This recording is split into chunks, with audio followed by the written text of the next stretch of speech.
단체로 읽겠습니다.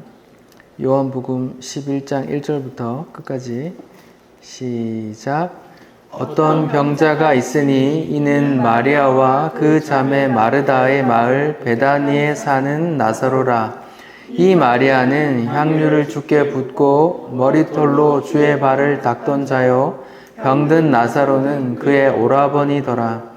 이에 그 누이들이 예수께 사람을 보내어 이르되 주여 보시옵소서, 사랑하시는 자가 병들었나이다 하니 예수께서 들으시고 이르시되 이 병은 죽을 병이 아니라 하나님의 영광을 위함이요 하나님의 아들이 이로 말미암아 영광을 받게 하려 함이라 하시더라. 예수께서 본래 마르다와 그 동생과 나사로를 사랑하시더니 나사로가 병들었다 함을 들으시고 그 계시던 곳에 이틀을 더 유하시고 그 후에 제자들에게 이르시되 이대로 다시 가자 하시니 제자들이 말하되 라삐여, 방금도 유대인들이 돌로 치려 하였는데 또 그리로 가시려나이까? 예수께서 대답하시되 낮이 12시간이 아니냐? 사람이 낮에 다니면 이 세상의 빛을 보므로 실족하지 아니하고 밤에 다니면 빛이 그 사람 안에 없는 고로 실족하느니라. 이 말씀을 하신 후에 또 이르시되 우리 친구 나사로가 잠들었도다. 그러나 내가 깨우러 가노라. 제자들이 이르되 주여, 잠들었으면 낫겠나이다 하더라. 예수는 그의 죽음을 가리켜 말씀하신 것이나 그들은 잠들어 쉬는 것을 말씀하신 줄을 생각하는지라. 이에 예수께서 밝히 이르시되 나사로가 죽었느니라. 내가 거기 있지 아니한 것을 너희를 위하여 기뻐하노니 이는 너희로 믿게 하려 함이라. 그러나 그에게로 가자 하시니 디두모라고도 하는 도마가 다른 제자들에게 말하되 우리도 주와 함께 죽으러 가자 하니라. 예수께서 와서 보시니 나사로가 무덤에 있은지 이미 나으리라. 베다니는 예루살렘에서 가깝기가 한 오리쯤 되매 많은 유대인이 마르다와 마르다에게 그 오라비 일로 미문하러 왔더니 마르다는 예수님께서 오신다는 말을 듣고 곧 나가 맞이하되 마리아는 집에 앉았더라. 마르다가 예수께 여짜오되 주께서 여기 계셨더라면 내 오라버니가 죽지 아니하였겠나이다. 그러나 나는 이제라도 주께서 무엇이든지 하나님께 구하시는 것을 하나님이 주실 줄 아나이다. 예수께서 이르시되 네 오라비가 다시 살아나리라. 마르다가 이르되 마지막 부활 때는 다시 살아날 줄을 내가 아나이다. 예수께서 이르시되 나는 부활이요 생명이니 나를 믿는 자는 죽어도 살겠고 무릇 살아서 나를 믿는 자는 영원히 죽지 아니하리니 이것을 네가 믿느냐? 이르되 주여 그러하이다. 주는 그리스도시요 세상에 오시는 하나님의 아들이신 줄을 내가 믿나이다. 이 말을 하고 돌아가서 가만히 그 자매 마리아를 불러 말하되 선생님이 오셔서 너를 부르신다 하니 마리아가 이 말을 듣고 급히 일어나 예수께 나아가매 예수는 아직 마을로 들어오지 아니하시고 마르다가 맞이했던 곳에 그대로 계시더라. 마리아와 함께 집에 있어 위로하던 유대인들은 그가 급히 일어나 나가는 것을 보고 곡하러 무덤에 가는 줄로 생각하고 따라가더니 마리아가 예수 계신 곳에 가서 배웠고 그 발 앞에 엎드려 이르되 주께서 여기 계셨더라면 내 오라버니가 죽지 아니하였겠나이다 하더라. 예수께서 그가 우는 것과 또 함께 유대인들이 우는 것을 보시고 심령의 비통히 여기시고 불쌍히 여기사 이르시되 그를 어디 두었느냐? 이르되 주여 와서 보옵소서 하니 예수께서 눈물을 흘리시더라. 이에 유대인들이 말하되 보라 그를 얼마나 사랑하셨는가 하며 그 중 어떤 이는 말하되 맹인의 눈을 뜨게 한 이 사람이 그 사람은 죽지 않게 할 수 없었더냐 하더라. 이에 예수께서 다시 속으로 비통히 여기시며 무덤에 가시니 무덤이 굴이라 돌로 막았거늘 예수께서 이르시되 돌을 옮겨 놓으라 하시니 그 죽은 자의 누이 마르다가 이르되 주여 죽은 지가 사흘이 되었으니 벌써 냄새가 나나이다. 예수께서 이르시되 내 말이 네가 믿으면 하나님의 영광을 보리라 하지 아니하였느냐 하시니 돌을 옮겨 놓으니 예수께서 눈을 들어 우러러 보시고 이르시되 아버지여 내 말을 들으신 것을 감사하나이다. 항상 내 말을 들으시는 줄을 내가 알았나이다. 그러나 이 말씀하옵는 것은 둘러선 무리를 위함이니 곧 아버지께서 나를 보내신 것을 그들로 믿게 하려 함이니이다. 이 말씀을 하시고 큰 소리로 나사로야 나오라 부르시니 죽은 자가 수족을 배로 동인처럼 나오는데 그 얼굴은 얼굴에 쌓였더라. 예수께서 이르시되 풀어놓아 다니게 하라 하시더라. 마리아에게 와서 예수께서 하신 일을 본 많은 유대인이 그를 믿었으나 그 중에 어떤 자는 바리새인에게 가서 예수께서 하신 일을 알리니라. 이에 대제사장들과 바리새인들이 공회를 모으고 이르되 이 사람이 많은 표적을 행하니 우리가 어떻게 하겠느냐? 만일 그를 이대로 두면 모든 사람이 그를 믿을 것이요 그리고 로마인들이 와서 우리 땅과 민족을 빼앗아 가리라 하니 그 중 한 사람 제사장 가야바가 그들에게 말하되 너희가 아무것도 알지 못하는도다. 한 사람이 백성을 위하여 죽어서 온 민족이 망하지 않게 되는 것이 너희에게 유익한 줄을 생각하지 아니하는도다 하였으니 이 말은 스스로 함이 아니요 그 해의 대제사장이므로 예수께서 그 민족을 위하시고 또 그 민족만 위할 뿐 아니라 흩어진 하나님의 자녀를 모아 하나가 되게 하기 위하여 죽으실 것을 미리 말함이로다. 이날부터는 그들이 예수를 죽이려고 모의하니라. 그러므로 예수께서 다시 유대인 가운데 드러나게 다니지 아니하시고 거기를 떠나 빈들 가까운 곳인 에브라임이라는 동네에 가서 제자들과 함께 거기 머무르시니 유대인의 유월절이 가까움에 많은 사람이 자기를 성결하게 하기 위하여 유월절 전에 시골에서 올라갔더니 그들이 예수를 찾으며 성전에 서서 서로 말하되 너희 생각은 어떠냐? 그가 명절에 오지 아니하겠느냐 하니 이는 대제사장들과 바리새인들이 누구든지 예수 있는 곳을 알거든 신고하여 잡게 하라 명령하였음이니라. 아멘. 네.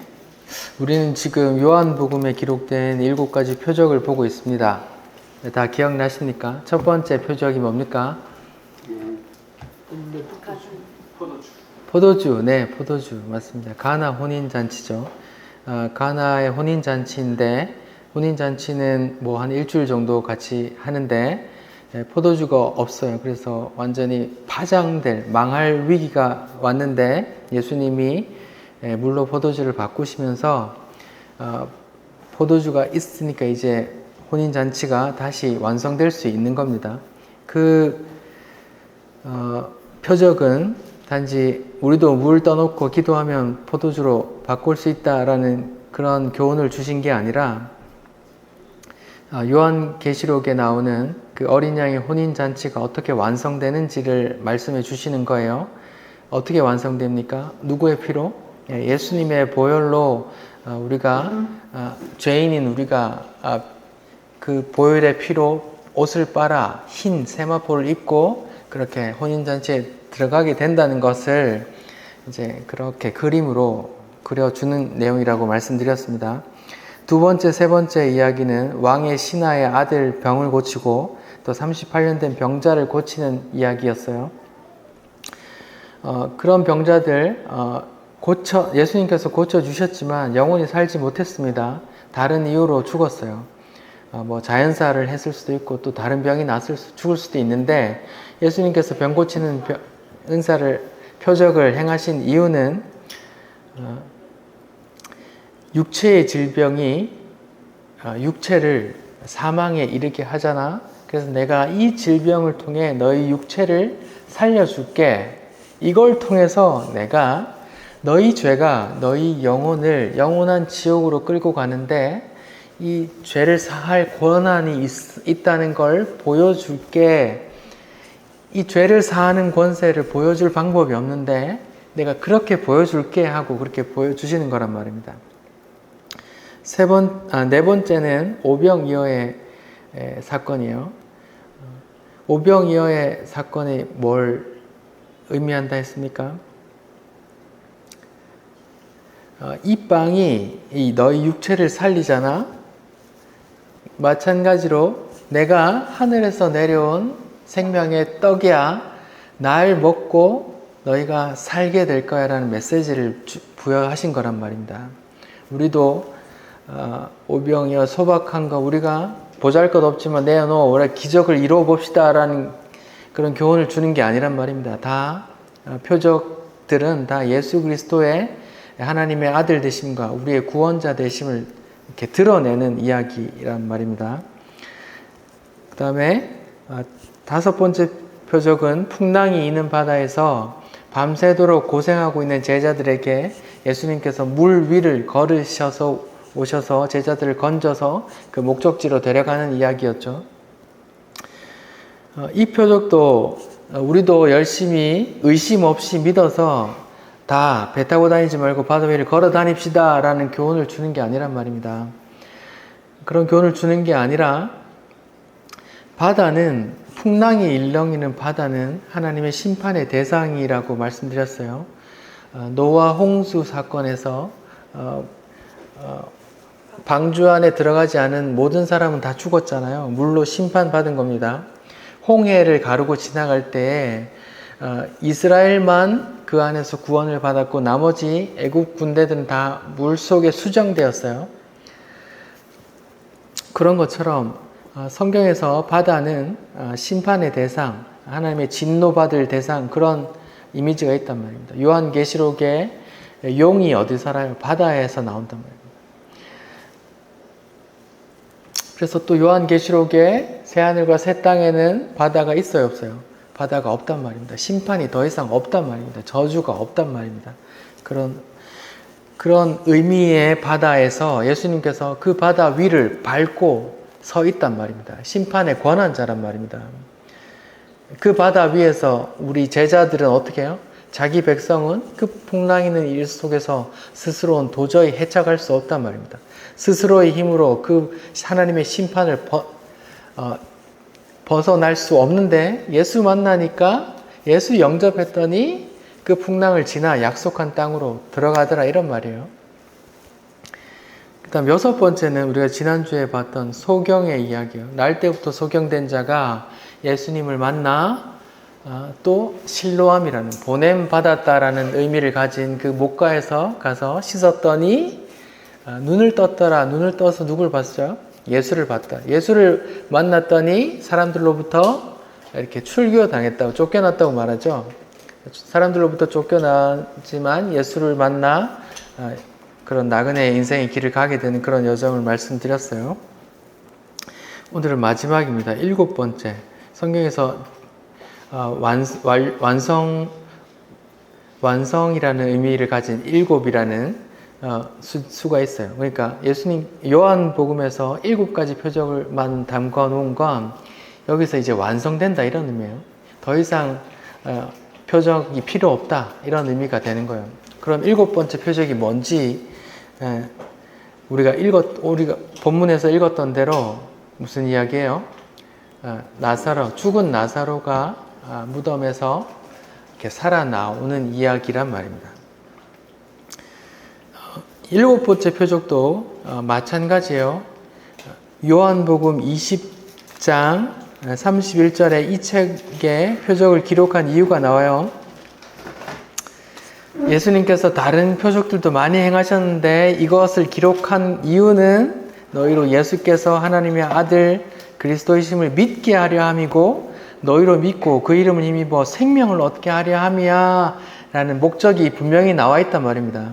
우리도 물 떠놓고 기도해서 포도주로 바꾸자, 우리도 의심하지 말고 바닷물을 걸어서 건너가자, 이런 게 아니란 말입니다. 다 예수를 전하는 거란 말이에요.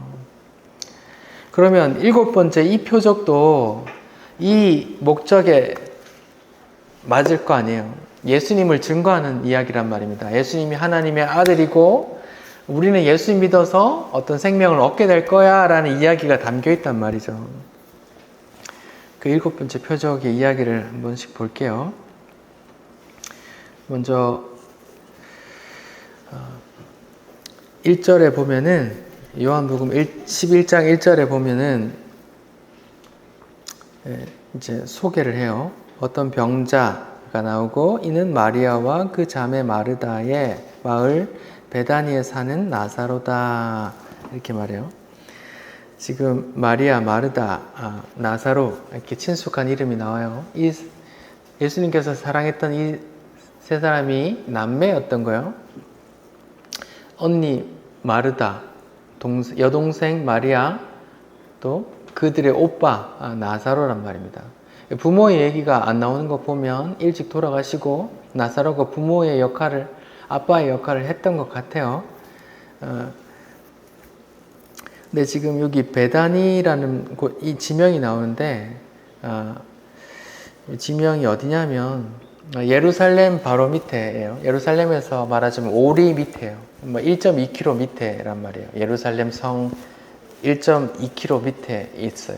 가깝죠. 근데 지금 예수님은 어디 있냐면 이 요단강 이 동편에 있어요. 요단강 동편에 또 베단이라는 곳이 있어요. 어떻게 아느냐? 요한복음 10장 40절에 보면은 예수님이 어디 가셨다고 나오냐면 사람들이 막 예수님을 잡아 죽이려고 하니까 다시 요단강 저편에 요한이 처음 세례 베풀던 곳에 가사 거기 거하시니, 이렇게 나와요. 요단강 건너편에 요한이 세례 베풀던 곳이 어디지? 라고 보면 되잖아요. 그럼 요한복음 3장에 보면은 요한이 세례 베푸던 곳이 나오거든요. 요한복음 1장에 나오네.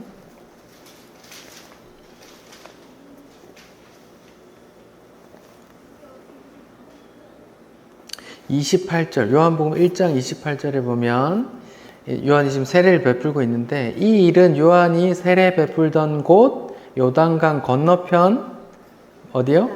베다니에서 일어난 일이라. 그러면 예수님 있는데도 베다니고 나사로가 있는데도 베다니네요. 지명이 똑같은데 다른 거예요. 자, 보세요. 저를 보세요. 지금 요단강이 이렇게 있고 여러분 보시기에 동쪽이 이쪽이죠.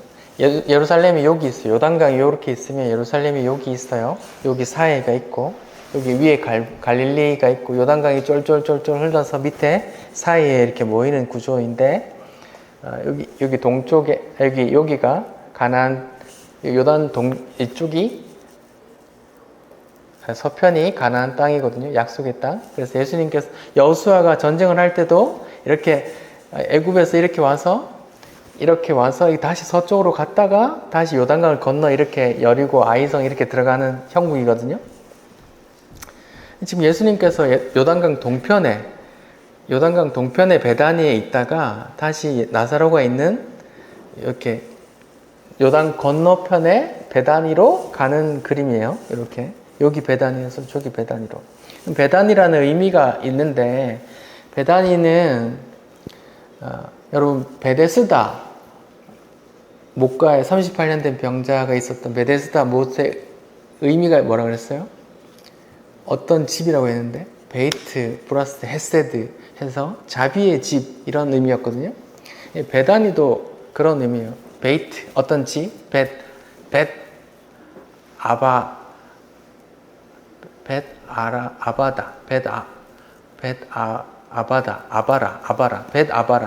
아바라 이렇게 빨리 하면 베다니 이렇게 됐단 말이에요. 두 개 합성어인데 집, 베이트 집, 그리고 아바라라는 곳은 강을 건넌다 이런 의미예요. 그러니까 강을 건너는 집, 강을 건너는 곳 하면 무슨 어디예요? 나루터란 말이에요. 항구 이런 의미예요. 강을 건넌다라는 지명이요. 여러분 성경에서 강을 건너는 게 뭘 의미하죠? 노아 홍수에서 방주를 타고 홍수를 건넜어요. 그리고 홍해 사건에서 바다를 가르고 홍해를 건넜어요. 요단강 사건에서 벗개를 메고 마른 땅을 건넜어요. 그럼 그게 뭘 의미하죠?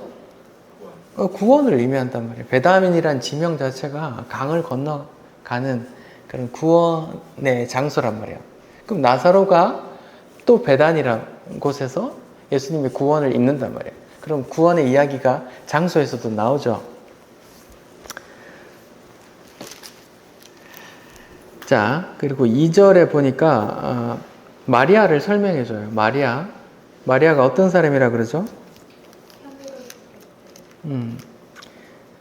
향유옥합, 우리가 아까 찬양도 불렀는데 향유옥합을 깨어서 붓고 여자 긴 머리털로 주님의 발을 다 기름으로 닦았던 그 마리아예요. 이게 12장에 나오는데 한번 볼까요? 요한복음 12장 넘겨보시면 12장 제목에 예수의 발에 향유를 붓다 이렇게 나오죠. 12장 첫 단어가 뭐예요? 6월절이 나오죠. 6월절에는 어떤 날이에요? 6월절이 어떤 날이에요? 출애굽의 10번째 재앙이었는데 사망의 그림자가 더리워서 첫째 난 것은 다 죽이는 그런 사망의 그림자가 지나갈 때에 이스라엘의 집들에만 문설주에 대문에 뭘 잡아서 그 피를 발랐다 그랬죠. 뭘 잡아요? 어린 양을 잡아 그 피를 발랐더니 그 피를 보고 사망의 그림자가 넘을 월 넘어갔더라라는 게 6월절이에요.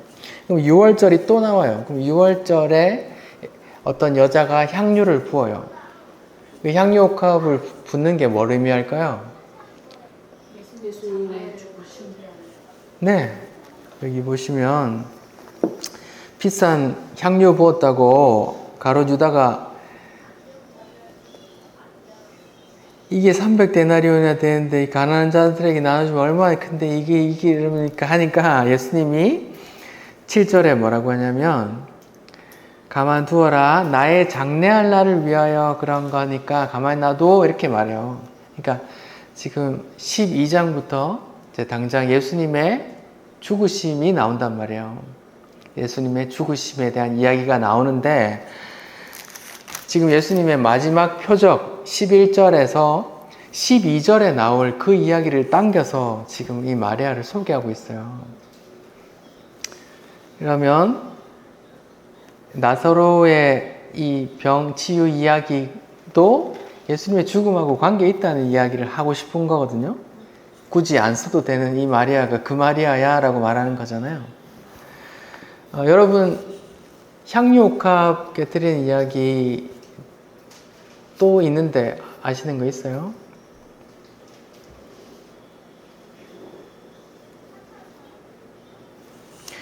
누가복음 7장에 또 향유옥합 깨뜨린 이야기가 나오거든요. 네. 잘 찾아보시기 어려우니까 제가 같이 한번 봐드릴게요. 누가복음 7장에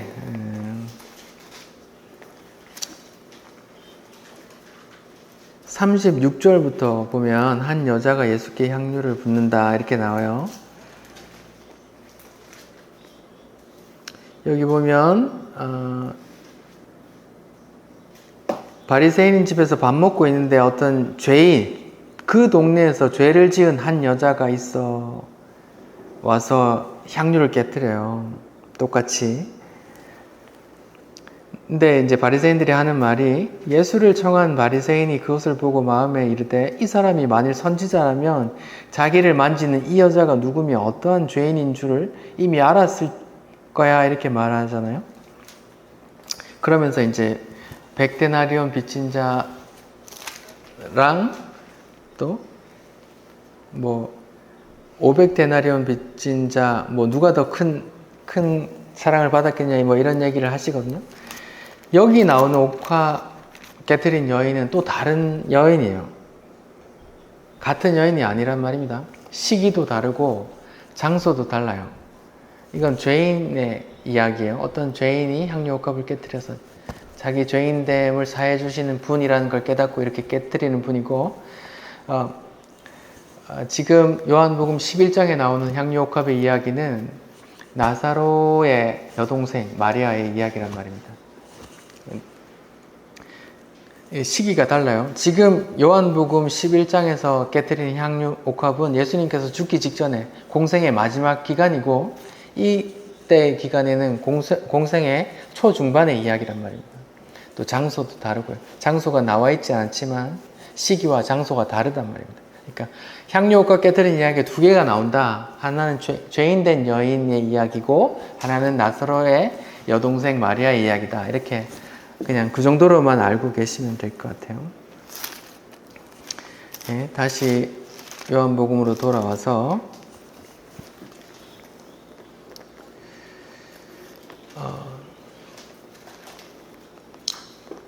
네, 3절에 이에 그 누이들이 예수께 사람을 보내어 주여 보시옵소서 사랑하는 자가 병들었나이다 해요. 마르다와 마리아가 자기 오빠가 죽어가는 걸 예수님께 알리려고 사람을 보냈어요. 지금 예수님은 요단강 건너편에 동편에 베다니에 있으니까 그쪽에 가봐라 해서 예수님께 우리 오빠가 아파요 라고 알렸어요. 근데 알리는 목적이 뭘까요? 어떤 의미, 마음, 어떤 바람이었을까요? 빨리 와서 좀 살려달라는 바람이 있었단 말입니다. 근데 그 바람을 예수님이 아시는지 모르시는지 보세요. 보시옵소서 사랑하는 자가 병들었나이다 하니 예수께서 들으시고 이르시되 이 병은 죽을 병이 아니라 하나님의 영광을 위함이요 하나님의 아들이 이로 말미암아 영광을 받게 하려 함이라 하시더라 이렇게 말해요. 이 병은 하나님의 영광과 예수 하나님의 아들의 영광을 위한 거야 라고 말하고 나서 5절에 뭐라고 그래요? 예수님께서 그 사람들을 어떻게 했대요? 사랑했다고 하죠. 사랑하는데 6절에 뭐라고 해요? 그 얘기, 병들었다는 얘기를 듣고 빨리 안 가고 뭐라고요? 이틀 더 유했다 그러죠.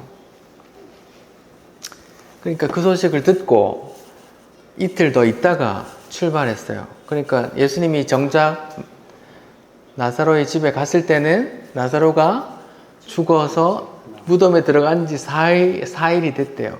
그러니까 되게 오래 걸렸죠. 일부러 기다렸어요. 예수님은.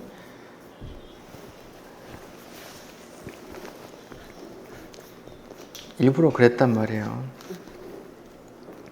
근데 사랑하면 죽지 않게 빨리 가서 치유해줘야 되는 거 아니에요? 모순된 거 아니에요? 어떻게 생각하세요? 사랑하면 그 소원, 그 기도 들어줘야죠. 근데 왜 안 들어줘요?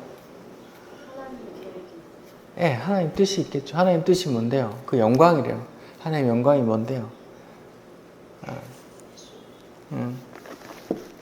그럼 좀 천천히 봅시다.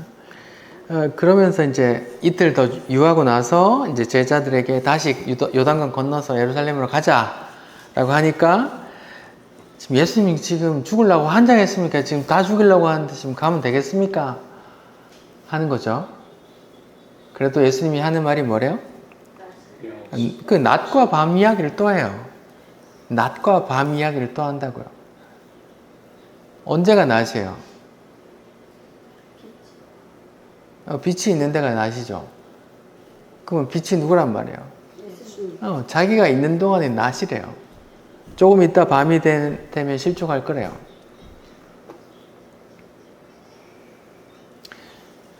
요한복음에서는 그 빛에 대한 이야기를 많이 하죠. 요한복음 1장부터 빛에 대해 얘기를 해요. 그 생명의 빛이 비쳤는데 사람들은 다 못 알아보더라 이렇게 또 얘기하고, 니고데모가 3장에서 낮에 왔어요? 밤에 왔어요? 아니, 밤에 왔죠. 뭐 사람들의 눈을 피한 것도 있지만 예수님을 모르는 그 나사로의 삶이 밤의 삶이다. 이런 의미가 있단 말이에요. 지금 예수님이 여기 있으니까 예수님이 있는 동안은 낮이란 말이에요. 그렇게 말씀하시는 거란 말입니다. 예수님이 없으면 밤이래요. 근데 요한계시록에 가면 밤이 있어요, 없어요? 몰라요? 없어요. 요한계시록에 새하늘과 새 땅에는 바다도 없고 밤도 없고. 확실해요? 네. 확실해? 네. 확실해? 네. 요한계시록 21장에 보면은 예.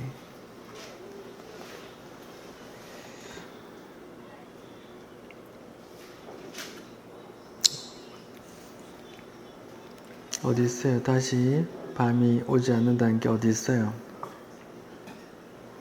요한계시록 어디 있어요?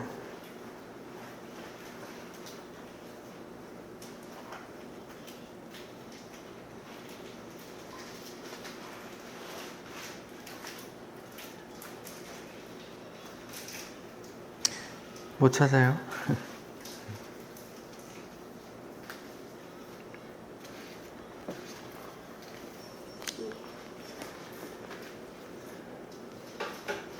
(21장 25절) 낮에 성문들을 도무지 닫지 아니하리니 거기에는 밤이 없습니다. 요한계시록 21장 25절 21장 25절에 낮에 성문들을 도무지 닫지 아니하리니 거기에는 밤이 없다고 나오죠. 요한계시록 21장 25절에도 나오고 요한계시록 20장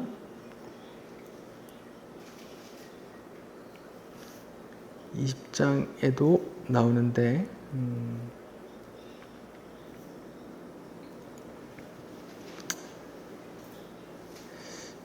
제가 다 찾았는데 아무튼 그렇죠. 밤이 없어요. 바다도 없고 밤도 없어요. 예수님의 의미가 왜 밤이 없어요? 예수님께서 비치시니까 계속 함께 하시니까 그곳이 밤이 없단 말입니다. 재밌죠? 요한복음에서는 빛, 낮, 밤 그러는데 주의하셔서 읽으시면 재미있을 거예요. 그러면 제가 여쭤볼게요. 여러분은 지금 낮에 살고 계세요? 밤에 살고 계세요? 낮밤 같이. 네. 밤낮 울며 이를 갈고 계신가요? 사탄은 밤낮 괴로움을 받으죠. 네. 맞아요. 거기는 밤이 있는 거예요. 지옥에는. 네. 우리는 그 예수님께서 풍랑에서 건져주셨던 것처럼 그냥 계속 밤과 낮을 계속 왔다 갔다 하고 살고 있죠. 네. 22장 5절에도 있습니다. 맞습니다. 아니 예언계시록에 사탄은 밤낮 괴로움에 있다. 맞아요. 네. 그렇게 있습니다. 새하늘 그곳에는 밤이 없다고 적혀있다. 자, 그럼 다시 요한복음 11장에 얘기를 돌아갈게요. 낮과 밤 이야기를 하시는 거예요. 예수님이 있는 시간이 공생의 기간이 빛인 거예요. 예수님 죽고 나면 다시 어두운 밤인 거예요. 11절, 요한복음 11장 11절 이 말씀을 하신 후에 이르되 우리 친구 나사로가 잠들었도다. 그러나 내가 깨우러 가노라. 이렇게 말해요. 예수님은 이 말씀하실 때 나사로가 지금 죽었다는 걸 깨달았어요. 그래서 제자들에게 하는 말씀이요. 내 친구가 잠들었구나. 내가 깨우러 가야겠다. 이렇게 말씀하세요. 그런데 제자들은 못 알아먹고 아유 잠들었으면 좋겠습니다. 예, 잠들었으면 좋겠습니다. 깨우면 되니까요. 이렇게 하는 말이죠. 그러니까 못 알아들으니까 14절에 보니까 이 예수께서 밝히 다시 분명히 말씀하시되 야 임마 나사로가 죽었다고 15절에 내가 거기 있지 아니한 것을 너희를 위하여 기뻐한다. 이는 너희로 믿게 하려 함이라 이렇게 말하죠. 내가 거기 있지 않은 게 난 기쁜데 오히려 너희로 믿게 하는데 그게 도움이 될 거야 이렇게 말하는 거예요. 그리고 나서 이제 다시 이제 한 사흘 길을 가서 다시 나사로 집으로 가요. 집에 가니까 이미 나사로는 죽어서 돌문 안에 다 묻어져 있고 나사로 마르다와 마리아와 그 사람들이 다 이제 장례를 치르려고 그렇게 울고 있단 말이에요.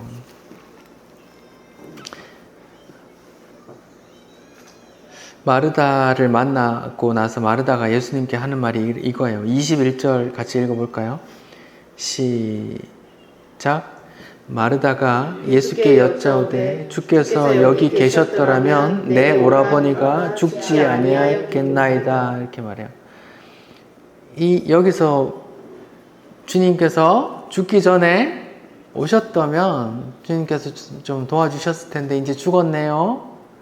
이제 예수님 와도 소용없네요. 이런 뉘앙스죠. 이런 말을 지금 계속 같이 해요.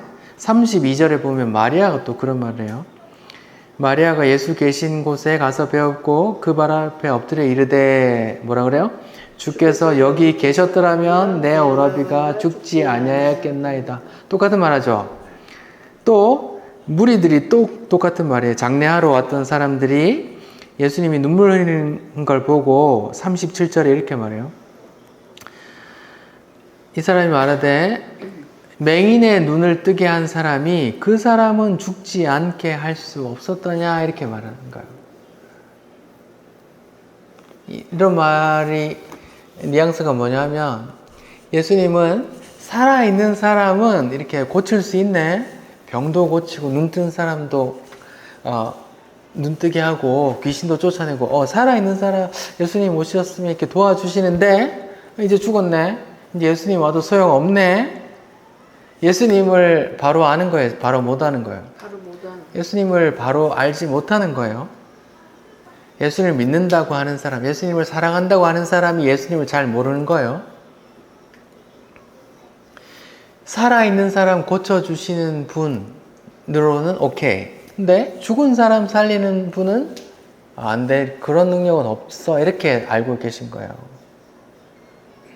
그래서 예수님이 기뻐하실까요? 화내실까요? 비통. 33절에 보면 예수께서 심령의 비통이 여기시고 이렇게 말해요. 그리고 35절에 눈물을 흘리시고 38절에 예수님께서 다시 비통이 여기시고 이렇게 말해요. 비통이 여기시는 거예요. 누굴 보고? 그렇게 자신을 모르는 사람들을 보고 그렇게 비통이 여기시는 거니까요.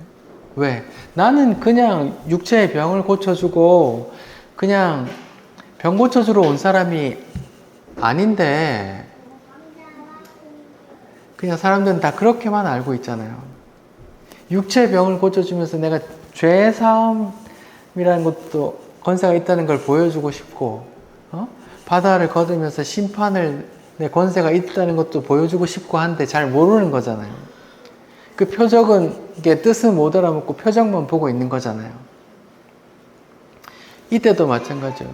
사람들이 예수님을 병 고쳐주는 예수님 능력은 있다고 생각하는데 사망을 다시 뒤엎을 수는 없을 거야 라고 생각하는 거예요. 안타까운 거예요.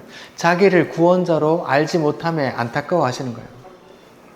예수님께서 안타까워 하신 적이 또 있어요. 언제예요?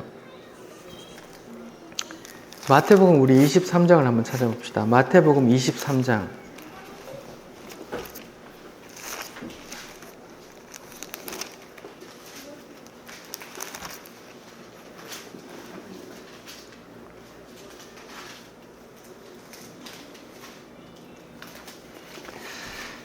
마태복음 21장에 예수님께서 이제 어린 나귀를 타시고 들어가세요. 그러면 호산나 다윗의 자손 예수여 막 이러면서 예루살렘에 입성했단 말이에요. 그렇게 입성한 다음에 이제 23장에 보면 서기관과 바리새인들을 저주하는 이야기가 쭉 나오고 나서 이제 예루살렘을 보면서 한탄하는 이야기가 나와요. 마태복음 23장 37절부터 39절까지 우리 같이 한번 읽어볼게요. 마태복음 23장 37절부터 39절이요. 같이 한번 읽어봅시다. 시작. 예루살렘아 예루살렘아 선지자들을 죽이고 내게 파송된 달을 돌로 치는 자여, 암탉이 그 새끼를 날개 아래 모음같이 내가 내 자녀를 모으려 한 일이 몇 번이더냐. 그러나 너희가 원하지 아니하였도다. 보라, 너희 집이 황폐하여 버려진 바 되리라. 내가 너희에게 이르노니 이제부터 너희는 찬송하리로다. 주의 이름으로 오시는 이여 할 때까지 나를 보지 못하리라 하시리라. 예수님께서 예루살렘을 보면서 아이고 예루살렘아 예루살렘아 하면서 이렇게 한탄하시는데, 그 이유가 뭐예요? 구원자로 온 나는 알지 못하고 계속 예루살렘 성전에서 뭘 해요? 제사 드리고 율법을 지키고 있기 때문에 그 모든 율법들도 다 날 가르치는 건데 나는 알지 못하고 계속 그걸 붙들고 있구나 하면서 안타까워하시는 거란 말이에요. 구원자이신 자기를 못 알아보고 있는 이스라엘, 자기 백성을 보면서 애통한단 말이에요. 이 애통함이 요한복음 1장에 소개되죠. 생명의 빛이 이 땅에 왔는데 자기 백성이 영접하지 않더라, 알지 못하더라, 이렇게 하는 말이에요. 그 말이란 말이에요. 그렇게 비통히 여기세요. 그리고 예수님께서 보란듯이 뒤집어요. 예수님, 살아있는 사람 병 고치는 건 오케이, 근데 죽은 사람 살리는 건 no 라고 생각하는 그 생각을 아예 뒤집어 버린단 말이에요. 어떻게? 야, 그래? 보자. 야, 돌무덤 그 돌 문 열어봐. 돌 굴려봐. 옛날에 그 이스라엘은 그 돌무덤으로 했단 말이에요. 돌산이니까 돌을 파서 거기에 시체를 놓고 돌을 굴려서 앞에 막아놨단 말이에요. 예수님도 똑같이 그렇게 묻으셨죠. 그렇죠? 그 돌을 굴려봐. 냄새 나는데요. 죽은 지 4일 돼서 냄새 나는데, 굴려봐. 굴렸어. 냄새가 나겠죠. 예수님이 큰 소리로 말해요. 나사로야 나와라. 나사로야 나와라. 이렇게 큰 소리로 외쳤더니 나사로가 어떻게 나왔어요? 어떻게 나왔어요? 이렇게 쌓여가지고 수족을 네, 미라처럼 걸어 나온 게 아니라 수족을 꽁꽁 매는데 이렇게 미라처럼 꽁꽁꽁 뛰어봤단 말이에요. 죽어 있었는데 예수님이 명령하니까, 명령에는 순종해야 되고 팔은 묶여 있고 하니까 이렇게 꽁꽁꽁 뛰어 나왔단 말이에요. 그러니까 예수님이 뭐라 그래요? 풀어서 놓아서 좀 이렇게 다니게 해줘, 이렇게 말한다. 예수님의 말씀에 무덤에 있던 죽었던 자가 그 순종하면서 나오는데, 손발이 묶여 있는데도 그 순종의 그 말씀의 능력 때문에 콩콩콩 뛰어서 막 이렇게 온단 말이에요. 손발이 묶여 있는데 어떻게 나왔을까요? 호잇 해서 이렇게 나왔단 말이에요. 완전 코미디인데 예수님의 말씀의 권위 때문에 그래요. 죽은 자가 뭘 알겠어요? 그냥 말씀의 능력이 그렇게 사로잡아서 그렇게 데리고 나온단 말이에요.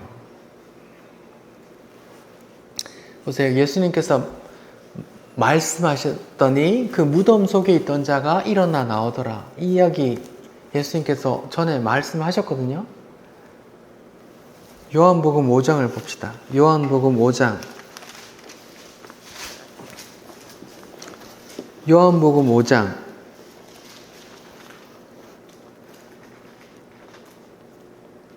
25절 한번 읽어봅시다. 시작.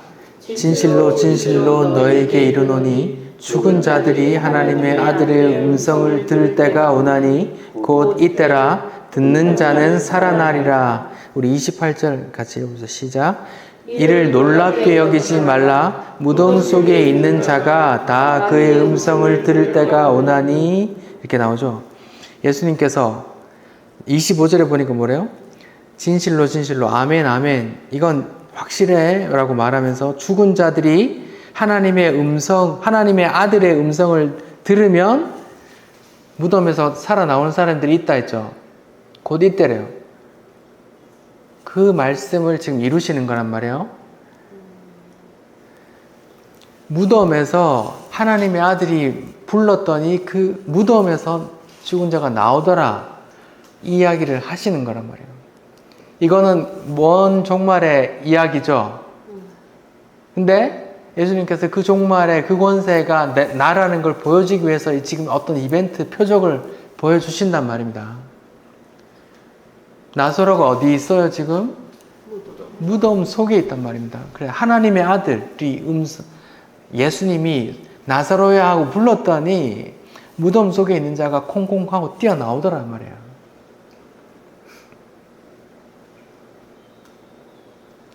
이 이야기가 우리가 나중에 있을 이야기지만 지금 예수님께서 그런 게 있을 거야 하고 그런 일이 일어날 거야 하고 그런 이야기를 지금 보여주신단 말이에요.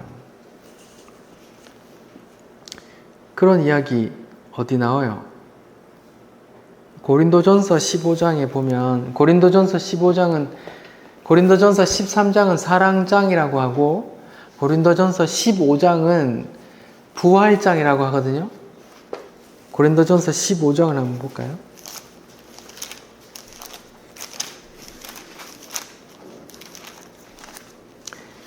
그리스도의 부활이 나오고 12절에 보면 죽은 자의 부활이 나와요.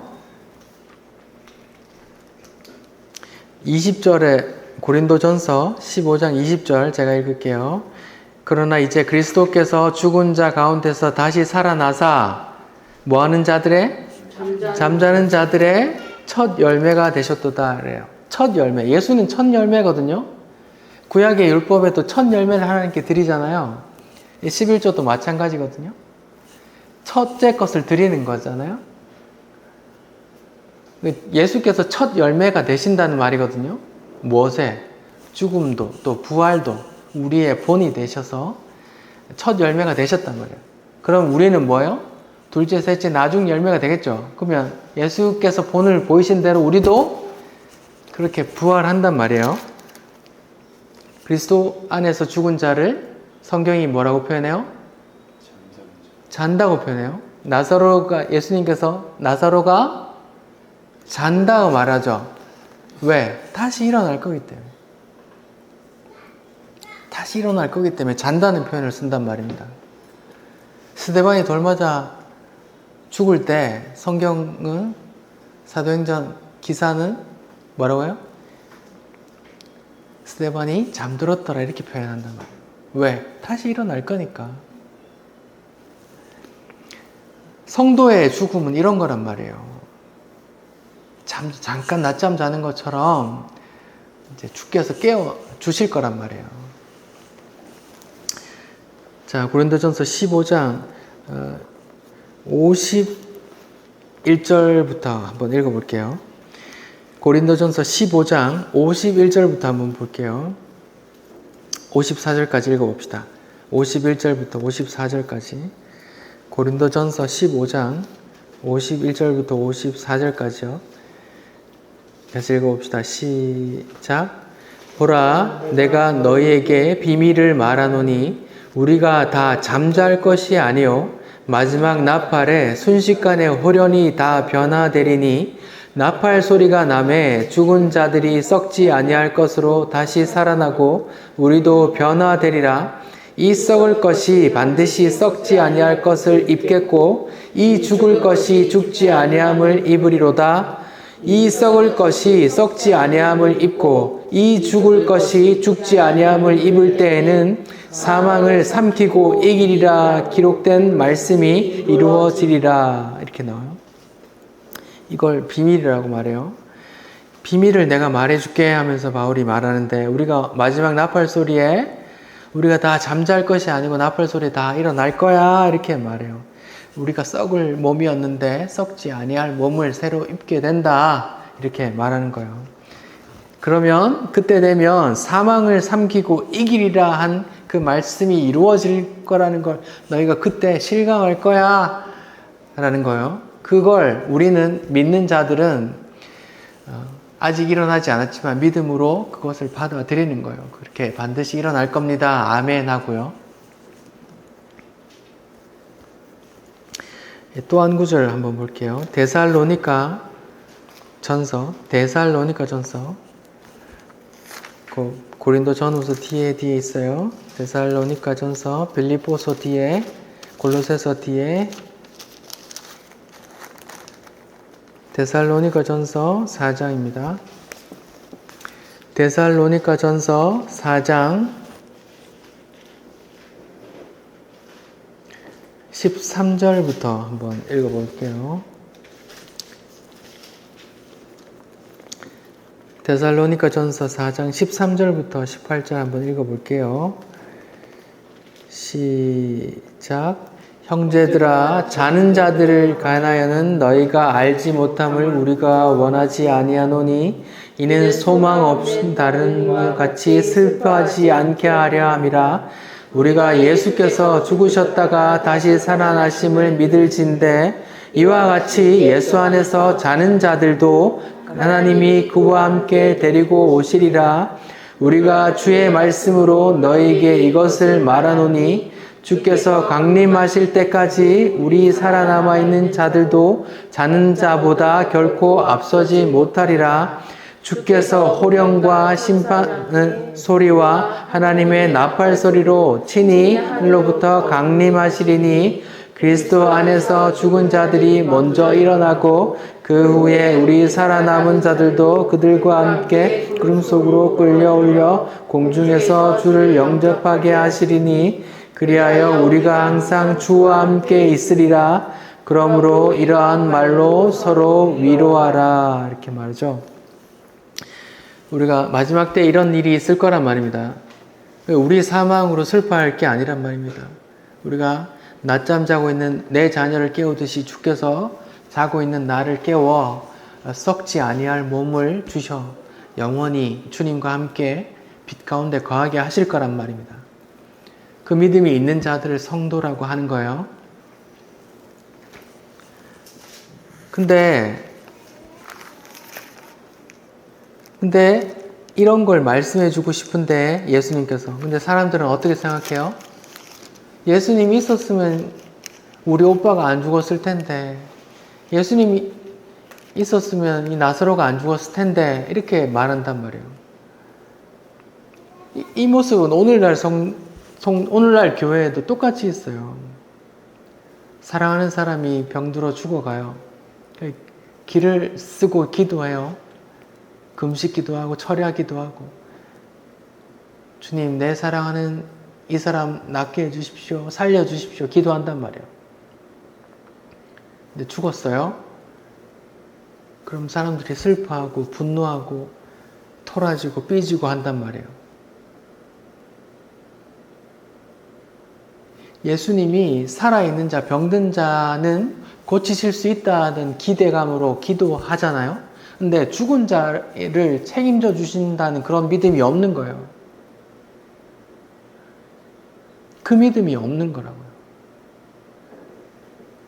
오히려 지금이 밤 가운데 있는 것인데 거기는 빛 가운데 있단 말이에요. 주님과 함께 영원히 주께서 무덤 가운데서 이렇게 호루라기 불고 이렇게 통통 뛰어나오게 부활의 몸으로 불러 오시는데 그런 말씀을 계속 하시는데 또 마지막 표적으로 이런 말씀을 주시는데 오늘날 우리 성도들은 이 마리아처럼 마르다처럼 똑같이 그런 믿음만 갖고 있단 말이에요.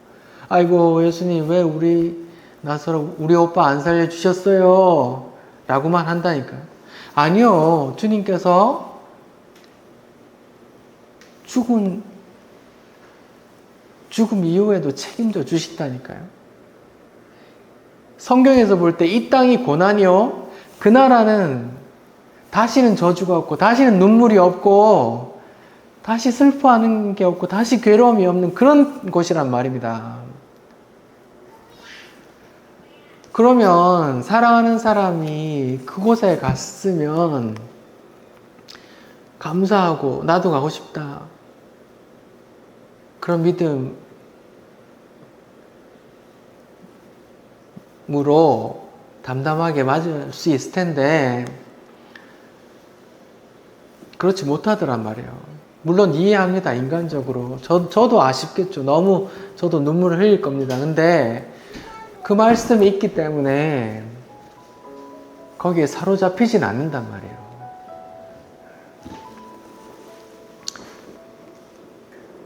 보세요.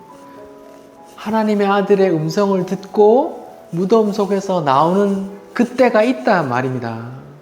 예수님의 말씀이 이루어지고 그런 때가 있다고 지금 나사로의 7번째 표적, 완성된 표적으로 그걸 보여주시잖아요.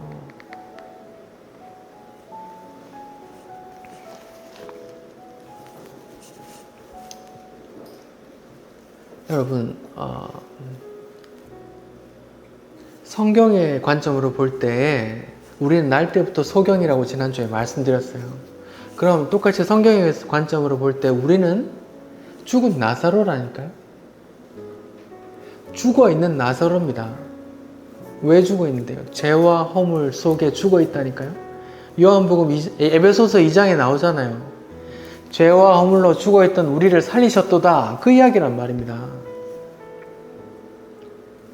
우리가 죽어있다니까요.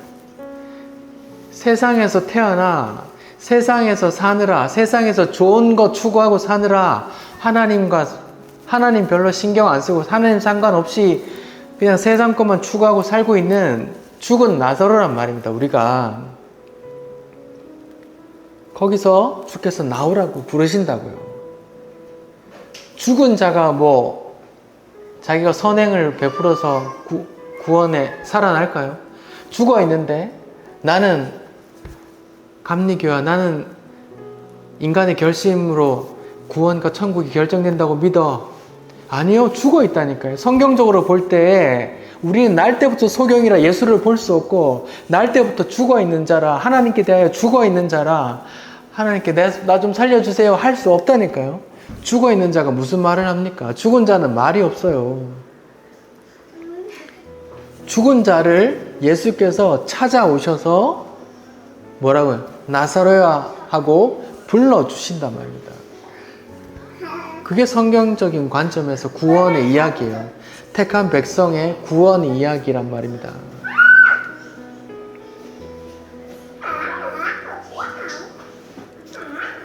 여러분, 지금 이 7번째 이야기는 우리의 마지막 때의 이야기이기도 하고 참으로 경이로운 이야기이기도 해요. 단순히 죽은 자를 살리셨다. 지금도 그런 기적이 일어나는지 보자. 그런 사람 쫓아다니고 그렇게 할 게 아니란 말입니다. 그냥 예시예요. 표적. 예수께서 언젠가 그렇게 본인도 그렇게 무덤 속에서 나오실 것이고 그 뒤에 또 그런 이야기 나오거든요. 마리아들이 또 이렇게 향료껏 가지고 갔는데 무덤이 열려있어. 예수님 없어. 이렇게 그 장면을 또 본단 말입니다. 예수님께서 부활하셔서 첫 열매가 되셨고 그 첫 열매의 본을 보이신 대로 우리를 또 무덤 속에서 불러 내셔서 그 영원한 나라에 빛만 있고 저주가 없고 눈물도 없고 슬픔도 없는 그 영원한 나라로 인도하신단 말입니다. 그런 믿음이 있는 자들을 성도라고 하잖아요. 여러분, 그 믿음 가지고 계세요? 아니면 죽은 자라도 살려주셨다. 그 표적이 성경에 있다 하고 죽은 사람 살려준다고 하는 그 수도원 쫓아다니세요. 그렇게 쫓아다니신 분들 모두 이 마리아와 마르다의 마음이라니까요. 주께서 그런 자들을 보고 애통하고 비통해 하신다고요. 아이고 예루살렘아 예루살렘아 왜 나를 모르니. 죽은 자도 불러내시 사망의 권세를 이길 권세가 있다는 걸 왜 모르니 하고 애통해 하신다니까요.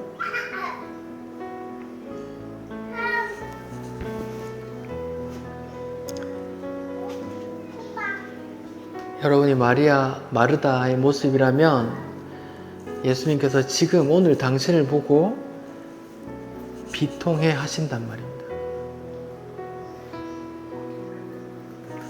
기도하겠습니다.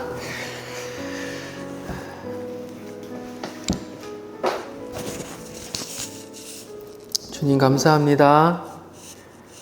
하나님의 아들의 음성을 듣고 무덤에서 나오는 이야기 들려주시니 감사합니다. 주님 감사합니다. 예수를 믿고 죽은 자들을 잔다라고 표현해 주시니 감사합니다. 주님, 우리 안에 그 믿음 있게 도와주십시오. 그 믿음 누구도 훔쳐가지 않도록 주여 그 믿음 지키고 갈 수 있도록 주여 우리를 붙들어 주시옵소서. 예수님 이름으로 기도드립니다. 아멘. 네. 후일의 생명 그칠 때 여전히 찬송 못하나 성부여 집에 깰 때에 내 기쁨 한량 없겠네. 내 주 예수에 올 때에 그네 찬송하겠네. 내 주 예수에 올 때에 그네 찬송하겠네. 후일의 장막 같은 몸 무너질 때는 모르나 정령이 내가 알기는 주 예비하신 집 있네. 내 주 예수에 올 때에 그네 찬송하겠네. 내 주 예수에 올 때에 그네 찬송하겠네. 후일의 석양 가까워 서산에 해가 질 때에 적게서 쉬라 하리니 영원한 안식 얻겠네. 내 주 예수에 올 때에 그네 찬송하겠네. 내 주 예수에 올 때에 그네 찬송하겠네. 그날을 예비하면서 내 등불 밝게 켰다가 주께서 문을 여실 때 이 영혼 들어가겠네. 내 주 예수에 올 때에 그네 찬송하겠네. 내 주 예수에 올 때에 그네 찬송하겠네.